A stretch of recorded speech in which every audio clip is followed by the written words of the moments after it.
still be a resting period in between those contractions. But these will tell us how strong they are. We count the little boxes, so what we call MBUs. With the MBUs, we count these little boxes to see, how many boxes it takes to get to the top of the contraction. So you always take a 10-minute strip, and then you count those little boxes in. So if, I count 10, 20, 30, 40, 50, 60, 70, 80, 90, 100, and then I count like 200. Whatever your provider tells you what the MBUs are at, so if they say, I want the patient's MBUs between 180 and 210, and our patient in 10-minute period has MBUs of 200, do you think you have to do anything with that Pitocin? If the doctor wants MBUs between 180 and 210, our patient has MBUs of 200, what are we going to do with that Pitocin? What are we going to do with that Pitocin? Just leave it. And just kind of see, because that's telling us those contractions are strong enough, so that patient should be making change. If you have your patient on an internal monitor and she doesn't make any cervical change in the next 6 hours, and her contractions are good, your MBUs are within, where they're supposed to be, then the provider's going to talk to that patient about a C-section, because there's something going on. It could be the way that baby is coming down. It could be her cervix just isn't making change. Her body isn't, reacting to the medication or anything that we're doing for her. So that's why we'll do the fetal, the internals, because it lets us know how strong those contractions are. What does MBU stand for? Montevideo units, I think. You don't have to know it, but I got some stuff from work. I'll bring it so you guys can actually see it, but it just costs money, and if I take it from work, I'll be punished. Only if we get caught. The spiral electrode, it just pierces the skin of baby on the head, just that first layer, and we can pick up the fetal heart tones that way. So if we're having a hard time where we can't pick up any external fetal monitoring, and also the patient's water has to be broken as well. We can place that little monitor on the baby's head, and then we can get accurate to kind of see, what baby's doing, especially sometimes if your patient's contracting. Sometimes with the contractions, it can throw off baby's heart rate, so we don't know what baby is doing with those contractions. So if our baby's having decels, if we can't tell, then we can do the spiral electrode to kind of get a better understanding of how baby is doing with those contractions. So I saw this in clinicals, but well, for the the procedure, is that invasive for? I know it's invasive for mom, but would that also be considered invasive for baby as well? No, it won't do anything with baby. Now we're very cautious on when we do. We don't ever want to do internal monitoring unless sometimes the partner can go and just do some light touches. They're sitting in front of mom, just kind of light touches on the legs, light touches on mom's belly, and that can help. Sacral counter pressure, so if we take the heel of your hand and the partner, pushes against the sacrum of mom during those contractions, that will kind of offset the pain of those contractions to that counter pressure. Breathing techniques, so pattern-paced breathing, so we always tell patients to, pant breathe through contractions, kind of like through those contractions, especially if they're not fully dilated yet. So we don't want them to, sometimes they may have that urge to push, but they're only 7 centimeters dilated. So we want to go through the breathing techniques through those contractions with them, because we don't want them to start pushing against a 7 centimeter cervix. What do you think that cervix can ultimately do if they are pushing? It can swell. you go backwards. Yeah, so it can swell. So if there's a swollen cervix, there's no way that cervix is going to dilate, and then they're going to have to go back for a section. So especially if our patient is not fully dilated, practice the pant breathing with them. Also, we have patients that use hydrotherapy, so they like to go into the bath. Typically, the patients that are high risk, we can go ahead and do some monitoring, intermittent monitoring, if we have them in the bath at the hospital. The TEN, so the transcutaneous electrical nerve stimulation, has anyone seen those used on patients? So just these little pads, and it just has these stimulations, like a tingly sensation, that the patient can use to kind of help with the pain management. They will bring those from home, so we don't provide those in the hospital, at least where I work, we don't. And then they can use acupuncture. In the hospital, ambulation position changes is always a good thing. So we can get them birthing ball, they can sit on it, they can walk. If our patient has an epidural, we can use that big giant peanut. If anyone's seen that yoga ball, if it does a peanut, we can put it in between their legs to kind of open up that pelvis so baby can come down. Is that something that we would need like an order for? Because I know I heard like the provider saying, hey, I want the patient to like use the peanut a little bit more, so I don't know, is that something we would need an order for, or like? No, you don't need an order for it, they just wanna go in. So typically what I do when I have patients, I'll do 45 minutes on one side, and then 45 minutes on the other side. Then I'll sit my patient straight up into what we call like a princess position, so the legs are kind of like this, and they're just sitting to help gravity kind of bring baby down, and then we can do it again. But sometimes, usually if baby's in a good position, it gets that cervix to dilate, and that patient may have that urge to have a bowel movement, which is awesome. That's what we want.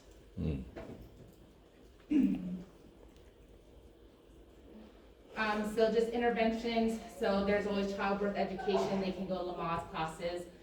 Usually they'll get all that information when they go and see their provider. Now we go into our analgesia. So sedatives, we don't really give sedatives in labor. Probably the most sedative is going to be like Benadryl. So I know our midwives love to do Benadryl and fentanyl with our patients. I don't like it because I just think of like respiratory depression there with both of those, but sometimes they just need a little bit of a sleep just to kind of get through those contractions, especially early on. So we typically don't use sedatives in labor. We definitely use opioid analgesics. So fentanyl is our number one. Anyone at clinical, did your nurse use fentanyl? Yes. So fentanyl, we usually give them like 100 mics, so the 2 mils. Usually you want to give it when they're having a contraction. I always ask patients, have they ever had an opioid, especially through the IV, or have they ever had fentanyl?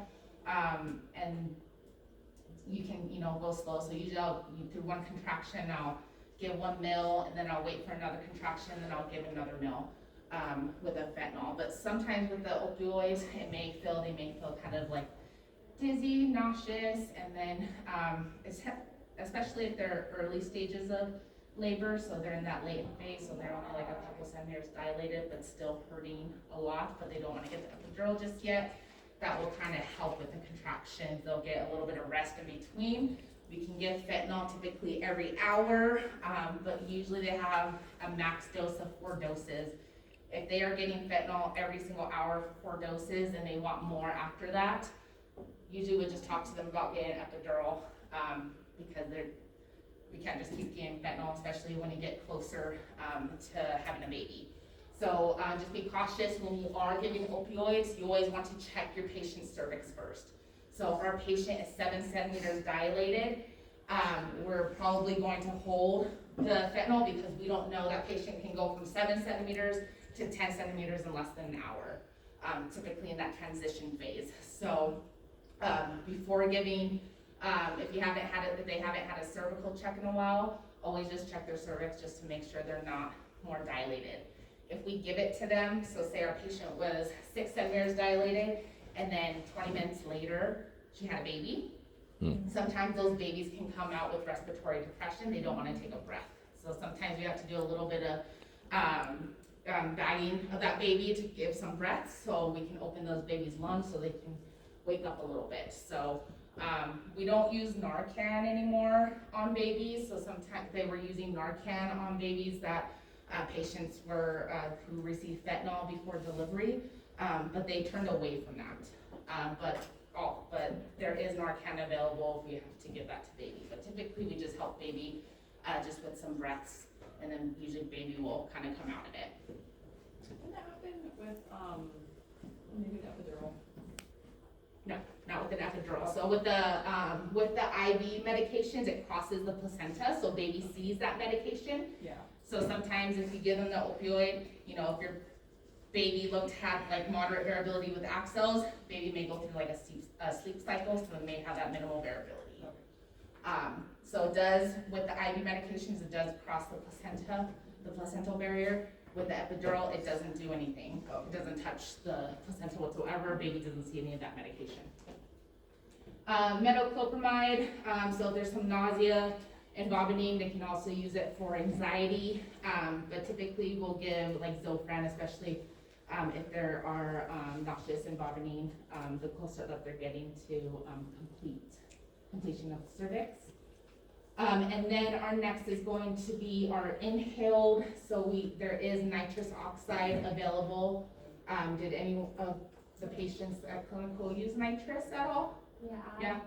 So I've seen nitrous, it seems to work in early labor, sometimes if they're more in like the active transitional phase, the nitrous doesn't work as well. But we've had a patient, that patient could use the nitrous throughout the labor process, all the way up until baby's delivered. So that is an option, and it is self-administered, so when you make sure the patient knows how to use it, and make sure the patient's the only one that's using it. So they have a bunch of family members in there wanting to use some of that nitrous. That's a big no-no, you kick them out. It happened one time. No way. Yeah, so just be careful. Really nitrous party. And then our next option, if we've done the IV medications and like, I can't take this pain anymore, they want the epidural, we'll go ahead and give them the epidural. Will they ever do the regional spinal anesthesia if the epidural is not like effective? They won't do Or is that a, only for C-section? only for the spinal, if they're trying to have a vaginal delivery.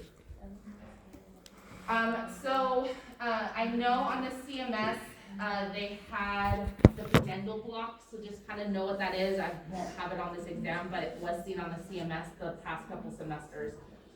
So with the pudendal nerve block, it's provided pain relief in the lower vagina, vulva, and the perineum for an episiotomy or vacuum or forceps assisted delivery. Sometimes it's kind of like getting a local anesthetic down there to kind of make that area numb. If they some places will go ahead and inject that if they know that baby's going to be delivered in the next 20 minutes. I haven't seen this done, so I don't know what if it's not in practice anymore at hospitals. I just haven't seen it where I've worked in the past over 5 years. So just know what it is. That's going to be probably on your CMS. I will go through the epidural blocks for the next slide. With the spinal anesthesia block, so that's going to be typically our C-sections, or if it turned into, the baby's not looking so great, or that patient's not making any change to the cervix, and she has the epidural, they'll go ahead and do a spinal when they get to the OR. Or those that are scheduled C-sections, they will go ahead and get a spinal, where it just makes them numb from the belly down, so they won't feel any of the incisions or when they're getting baby out from the belly. And then we have general anesthesia. So this is rarely used unless it's an emergent situation. So I've only had 3 patients under general anesthesia just because they came in with a uterine rupture. So especially if there is a lot of bleeding going on and we don't have time to do a spinal or making sure that, if the epidural is not working. And we have to, that baby needs to get out now.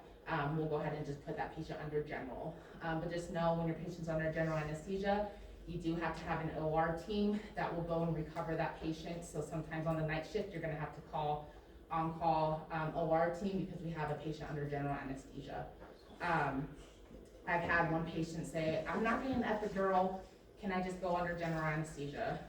We do not recommend, because that general anesthesia poses risk to both patient and baby. So discuss, especially if they have fears of, IV medication, fears of epidural because of the needle, or if they're afraid to get paralyzed. Always get your CRNA up there. We have CRNAs that do the epidurals. and get them up there and to educate that patient, just because sometimes they just, they like to Google everything, and on Google, they like to, they freak themselves out, and it's, those are rare occasions where, those freak accidents can happen. I got cancer 5 times. Mm-hmm.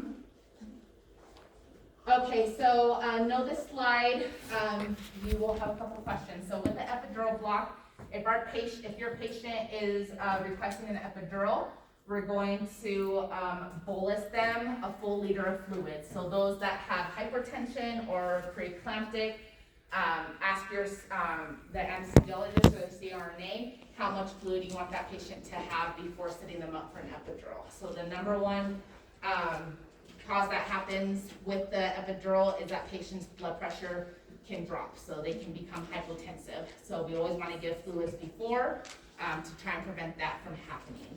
So typically we'll give a full liter. I usually tell patients it usually takes about 20 minutes for that liter to go in, 30 minutes, before the anesthesiologist or CRNA can get up there to get that epidural started. So we will bolus with IV fluids. We will position that patient.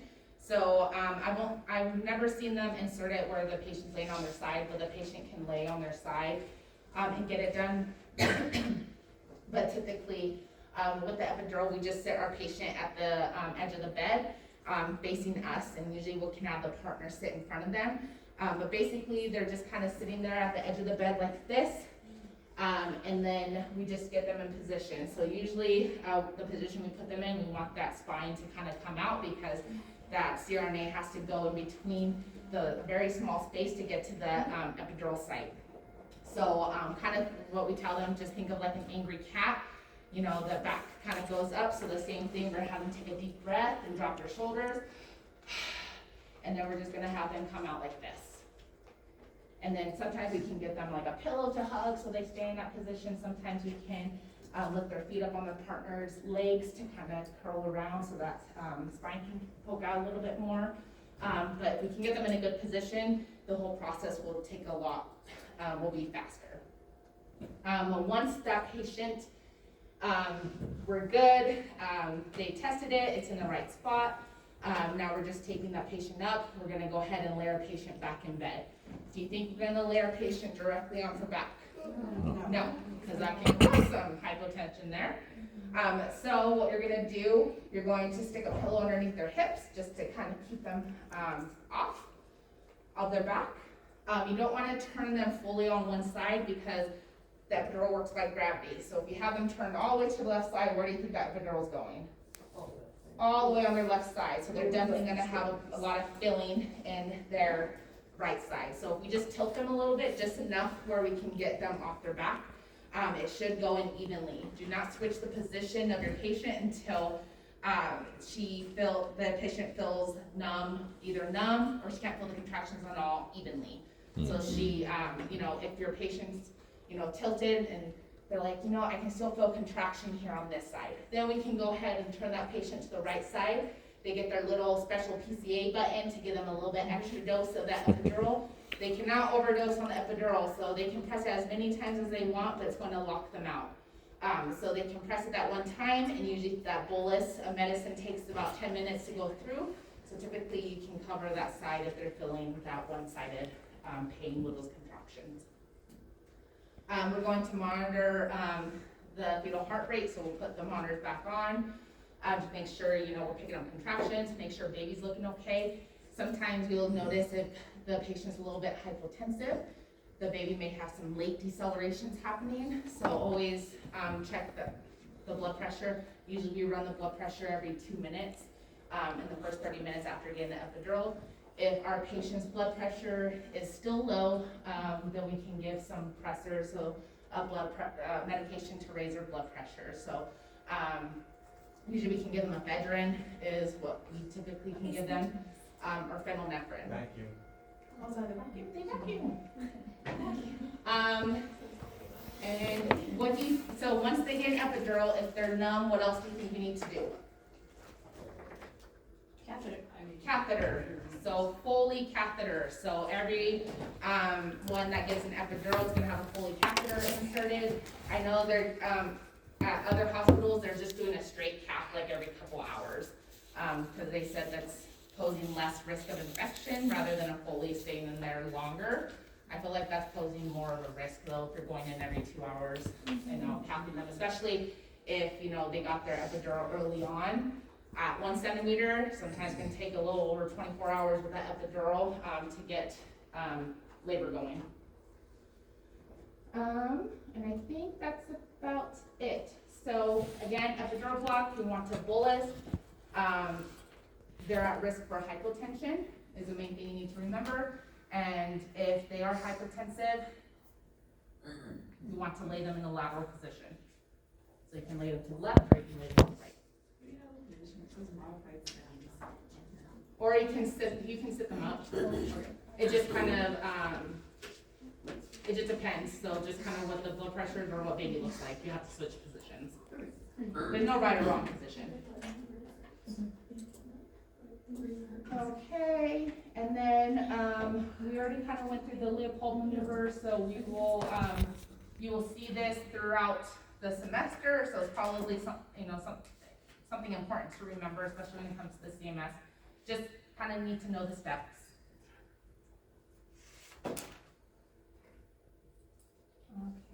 And then then we kind of already went through the interpretations of the fetal heart rates. So we went through, moderate variability. Does anyone have questions like on early decelerations, variable decels, late decelerations? So just remember, build, chop, mind. That's going to be your best friend, especially when it comes to the exam. That's how you will remember what you need to do with those decels. I'm sorry? What was it called? Build, chop, mind. It's at the end of this PowerPoint. Okay. So just remember this, and then you'll know what to do with those decelerations. So early decelerations mean what? What's baby doing? Head compression. So what intervention are we going to do with head compression? Nothing. Our baby's having variable decelerations. What's going on? Cord compression. Cord compression. What are we going to do? Move. So Mom. we're going to reposition the patient. Maybe give a bolus of fluids. Maybe give some oxygen. Maybe we'll have to turn the Pitocin off and then call the provider. Late deceleration. What does late decelerations mean? Baby's in trouble. Placental insufficiency. So what interventions are we going to do? Change position of Mom. mom. Give bolus. Give oxygen. Turn off Pitocin. Discontinue it, and then call provider. Same thing that we would do for our variable decelerations, we're going to do for our late decelerations. Okay? If you guys can remember that, you will be just fine on those questions on the exam. Okay, you guys need to take a break? Yes, please. Okay, go ahead and take, I'm going to keep it short because you have a lot to go over. 5 minutes, just come back at 1:45.